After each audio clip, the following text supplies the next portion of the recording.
Whose reality are you? If you are not a myth, whose reality are you? If you are not a reality, whose myth are you? If you're not a reality, whose myth are you? If you're not a myth, whose reality are you?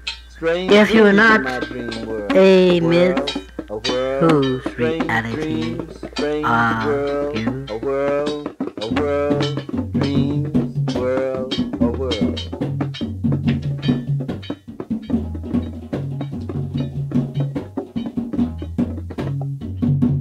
I have built my tower on the wings of a spider spinning slippery daydreams of paper doll fantasies. I built my tower on the beak of a dove pecking peace to a needing woman. I have built my dreams on the love of a man holding a nation in his palm asking me the time of day. I have built my castle by the shore thinking I was an oyster clammed shut forever when this tiny grain I hardly noticed crept inside and I spit around and spun a universe inside with a black pearl of immeasurable worth that only I could spin around. I have borne a nation on my heart, and my strength shall not be my undoing, 'cause this castle didn't crumble, and losing my pearl made me gain, and the dove flew with the olive branch by Harriet's root to my breast. The infinite improbability drive is a wonderful new method of crossing vast interstellar distances in a mere nothing of a second, without all that tedious mucking about in hyperspace. It was discovered by a lucky chance and then developed into a governable form of propulsion by the Galactic Government's research team on Damagran. This, briefly, is the story of its discovery. The principle of generating small amounts of finite improbability by simply hooking the logic circuits of a Bambleweenie 57 sub-meson brain to an atomic vector plotter suspended in a strong Brownian motion producer, say a nice hot cup of tea, were of course well understood, and such generators were often used to break the ice at parties by making all the molecules in the hostess's undergarments leap simultaneously 1 foot to the left, in accordance with the theory of indeterminacy. Many respectable physicists said they weren't going to stand for this, partly because it was the debasement of science, but mostly because they didn't get invited to those sorts of parties. Another thing they couldn't stand was the perpetual failure they encountered in trying to construct a machine which would generate the infinite improbability field needed to flip a starship across the mind-paralyzing distances between the furthest stars, and in the end they grumpily announced that such a machine was virtually impossible. Then, one day, a student who had been left to sweep up the lab after a particularly unsuccessful party found himself reasoning this way. If, he thought to himself, such a machine is a virtual impossibility, then it must logically be a finite improbability. So all I have to do in order to make one is to work out exactly how improbable it is, feed that figure into the finite improbability generator, give it a fresh cup of really hot tea, and turn it on. He did this and was rather startled to discover that he had managed to create the long-sought-after golden infinite improbability generator out of thin air. It startled him even more when just after he was awarded the Galactic Institute's prize for extreme cleverness, he got lynched by a rampaging mob of respectable physicists who had finally realized that the one thing they really couldn't stand was a smartass. He said, better far from all I see, to die fighting to be free, what more fitting end could be? Better surely than in some bed where in broken health I'm led, lingering until I'm dead. Better than with prayers and pleas are in the clutch of some disease, wasting slowly by degrees. Better than of heart attack or some dose of drug I lack. Let me die by being black. Better far that I should go standing here against the foe. Is there sweeter death to know? Better than the bloody stain on some highway where I'm lame, torn by flying glass and pain. Better call in death to come than to die another dumb, muted victim in the slum. Better than of this prison rot. If there's any choice I've got, kill me here on the spot. Better far my fight to wage now while my blood boils with rage, lest it cool with ancient age.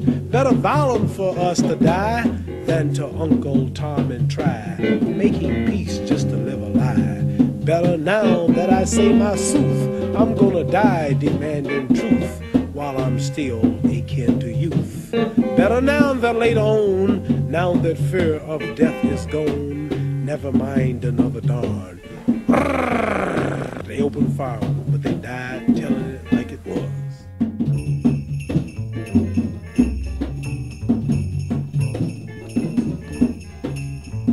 Yo, babe, bruh, Cyrus, black men, successful and shit. I want y'all to meet my new woman, Viv. That's short for Vivian. She good people. I like her. I was most fortunate to make her acquaintance most recently. That's my baby brother, Flipper, the one I've been telling you about. Yeah, architect and shit. And that's his main man, Cyrus. He, damn, what is it you do again? I teach high school. Damn, that's right here, high school teacher and shit. You know, hey, I'm sorry, man. You know, my mind's getting bad. I gotta go. You leaving me? I gotta go. Promise. My lips are sealed. Vivian, nice to meet you. Gator. Peace, two fingers. Peace. Yo, Viv, would you let two loving brothers get a moment alone to get reacquainted and shit, you know what I'm saying? Where the fuck am I supposed to go? I know where the fuck I am. Don't give a fuck where you go. Can't skinny ass girl, just give me the other than motherfucker swinging. Wait for me. Swing, motherfucker, come on, get out here. I ain't gonna get on motherfucking swing. Money from my brother here. Goddamn it. What do I look like? Fool, motherfucker. Where the fuck shit? Fuck you, motherfucker. Give me a motherfucking light, goddamn. Take this goddamn lighter. Take this goddamn lighter. Take your motherfucking ass. You better hurry your ass or you better come back with the motherfucking money. Motherfucker. Shit. Cold out here. Fuck you, freeze your motherfucking ass off. Just go. Shit. Oh, I like her.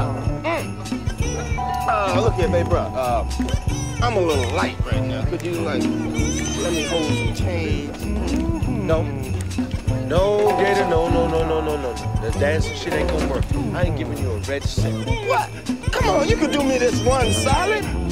What? Well, would you rather I go out and rob some elderly person? Steal? Well, either way, I'm gonna get high. But I really hate having to resort to knocking elderly people in the head for their money. But I'll do it. I'll do it. You know I'll do it. I'll do it. I'll do it. Yeah. You know I'll do it. I like it. I'm a crackhead.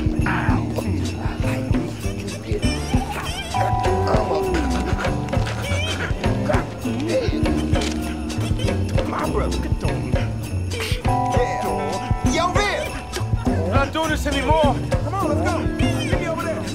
That's it, Gator. That's it.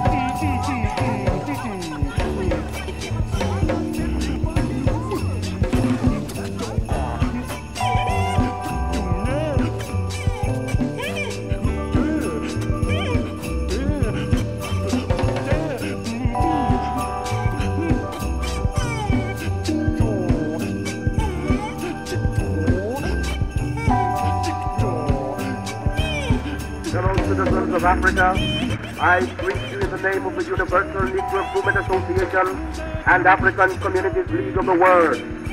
You may ask, what organization is that? It is for me to inform you that the Universal Negro Improvement Association is an organization that seeks to unite into one solid body the 400 million Negroes of the world, to link up the 15 million Negroes of the United States of America with the 20 million Negroes of the West Indies, the 40 million Negroes of South and Central America, with the 280 million Negroes of Africa, for the purpose of bettering our industrial, commercial, educational, social, and political conditions. As you are aware, the world in which we live today is divided into separate race groups and distinct nationalities. Each race and each nationality is endeavoring to work out its own destiny to the exclusion of other races and other nationalities. We hear the cry of England for the Englishman, of France for the Frenchman, of Germany for the German, of Ireland for the Irish, of Palestine for the Jew, of Japan for the Japanese, of China for the Chinese. We of the Universal Negro Movement Association are raising the cry of Africa for the Africans, those at home and those abroad. There are 400 million Africans in the world who have Negro blood coursing through their veins. And we believe that the time has come to unite these 400 million people for the one common purpose of bettering their condition. The great problem of the Negro for the last 500 years has been that of disunity. No one or no organization ever succeeded in uniting the Negro race. But within the last 4 years, the Universal Negro Movement Association has worked wonders in bringing together in one fold 4 million organized Negroes who are scattered in all parts of the world, being in the 48 states of the American Union, all the West Indian Islands, and the countries of South and Central America and Africa. These 4 million people are working to convert the rest of the 400 million scattered all over the world, and it is for this purpose that we are asking you to join our ranks and to do the best you can to help us to bring about an emancipated race. If anything praiseworthy is to be done, it must be done through unity. And it is for that reason that the Universal Negro Movement Association calls upon every Negro in the United States to rally to its standard. We want to unite the Negro race in this country. We want every Negro to work for one common object, that of building a nation of his own on the great continent of Africa. That all Negroes all over the world are working for the establishment of a government in Africa means that it will be realized in another few years. We want the moral and financial support of every Negro to make the dream a possibility. Already, this organization has established itself in Nigeria, West Africa, and is endeavoring to do all possible to develop that Negro country to become a great industrial and commercial commonwealth. Pioneers have been sent by this organization to Nigeria, and they are now laying the foundations upon which the 400 million Negroes of the world will build. If you believe that the Negro has a soul, if you believe that the Negro is a man, if you believe the Negro was endowed with the senses commonly given to other men by the Creator, then you must acknowledge that what other men have done, Negroes can do. We want to build up cities, nations, governments, industries of our own in Africa, so that we'll be able to have a chance to rise from the lowest to the highest positions in the African Commonwealth. Hamatakwepe, Mima Lakota, Imajanta Hawa King Zitioshpai, Kile Hesapa King, Liluakan, Mitaki Ate, Tashunka Witko, Tioshpai, Mitaki Ina, Wambli Zuya Tioshpai. This is a traditional greeting of my people that I am bound to give, albeit it's a short version. What I said in my own language translate into English thusly. Hello, my relatives. I am an Oglala Lakota, and I come from our very sacred holy land, the Black Hills, where Yellow Thunder Village is. My mother is from the War Eagle clan, and my father's family is from the Crazy Horse clan. This greeting is to this day the way all Indians throughout the nation still greet one another, those that still know their culture. This is the only way we present ourselves to one another that is acceptable. We tell you who we are, where we are from, who we are from, our clans, and we do this without ever saying our name. Anything less would be an insult to you and to my people. Senators, my morning prayers to the Great Mystery always include you and your colleagues in Congress, as well as leaders in all governments. It is an honor to come before you as a spokesman for my people, the American Indians of the United States of America. In these United States of America, this great country of ours, We American Indians, we can be anything we want to be, except American Indians. And that is created by the laws of this nation and condoned by its subsidiaries, the so-called tribal government, and designed for the Indian to fail, to be expendable, to be eliminated. I take you back in your history. After the American Indian hostiles had been subdued and forcibly confined to Indian reservations, it took approximately 30 years, one generation, for us to adjust and become economically viable. Contrary to what the anthropologists say and what we even ourselves are taught as Indian people. However, allotments were made smaller, our remaining lands were open to homesteading, and we were forced into reducing our livestock. Nevertheless, we made the adjustment again in less than half the aforementioned time. 15 years, become economically self-sufficient again. But once again, the American Indian was forced into reducing our livestock. The boss farmer concept was instituted. We were told what, when, where, how much, and how little we could grow. This applied to agriculture and our livestock. Again, we recovered in a time span of approximately 15 years. We were so successful in our third recovery that the American Indians enjoyed the finest of economic times, while the rest of the industrialized world was wallowing in the Great Depression. It was then that President Roosevelt introduced the Howard Wheeler Act, better known as the Indian Reorganization Act, the IRA, which institutionalized the so-called tribal governments, which are not one of our institutions, and it is still foreign to us this very day. We have yet to recover. 45 years later, the IRA, Indian tribal governments, on their own initiative, began renewed efforts at reestablishing their sovereignty focused on the oldest profession of American Indians. That's gambling. Bingo and other gaming operations has been, without exception, a proven initial success. Failure through mismanagement, politics, or litigation has been less than 15%. Showing a better than 85% success rate, the new Indian-sponsored gaming industry on reservations dwarfed success ratios of any and all other non-Indian industries in America.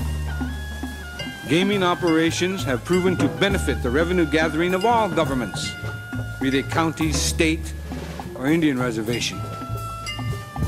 With regulation of bingo and gaming by the Congress, we are experiencing repetition of history. One shouldn't remedy success. The results? The United States government, through Congress, once again intervenes to regulate a proven success in violation of all basic and fundamental rules of economics and totally contrary to all laws of capitalism. American Indians are human beings. We are supposed to be citizens of the United States of America. We fought in your wars in other countries. Our Navajo Nation code talkers served and saved this nation in World War II. We have the inalienable right to joint venture with whom we choose, as long as we do not harm nor commit fraud upon anyone. There is no piece of evidence anywhere that proves Indians ever conspired with criminal elements to establish bingo. The Bureau of Indian Affairs, the infamous colonial office of the Department of Interior, and the initiator of sleaze in government, has been regulating contracting on Indian reservations since 1824. This fact alone should convince and teach every student of government that regulation of commerce and enterprise does not work. In fact, it only produces the opposite result. Graft and corruption is rampant to the contracting auspices of the BIA and its surrogate tribal government. Indian front contractors bid for and receive government contracts only to proceed to build shoddy, dangerous bridges, buildings, schools, roads, and dams. The Indian is the scapegoat when there is a failure, and is always the one indicted. Contracting on reservations has proven historically to breed and feed corruption within the BIA and now the tribal governments.